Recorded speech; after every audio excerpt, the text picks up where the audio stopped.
உயிரிழந்தோர் குடும்பத்தை சார்ந்த அனைவருக்கும் எனது ஆழ்ந்த இரங்கலை தெரிவித்துக் கொள்கிறேன்.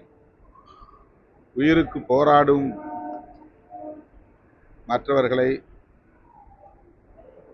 காப்பாற்ற வேண்டும், அவர்களுக்கு உயர் சிகிச்சை அளிக்க வேண்டும், அனைத்து கட்டமைப்பு வசதிகளும் உள்ள மருத்துவமனைகளில் அவர்களை சேர்த்து தேவையான சிகிச்சையை அளிக்க வேண்டும் என்று வேண்டுகோள் விடுக்கிறேன்.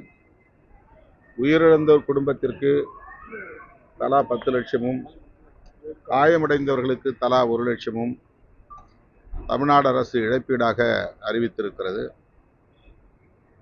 உயிரிழந்தோர் குடும்பத்திற்கு தலா 50 லட்சமாக உயர்த்தி வழங்க வேண்டும் என்றும், காயமடைந்த அனைவருக்கும், சிகிச்சை பெற்று வரும் அனைவருக்கும் தலா 5 லட்சம் இழப்பீட்டுத் தொகையாக வழங்க வேண்டும் என்றும் தமிழ்நாடு அரசுக்கு விடுதலை சிறுத்தைகள் கட்சியின் சார்பில் வேண்டுகோள் விடுக்கிறேன்.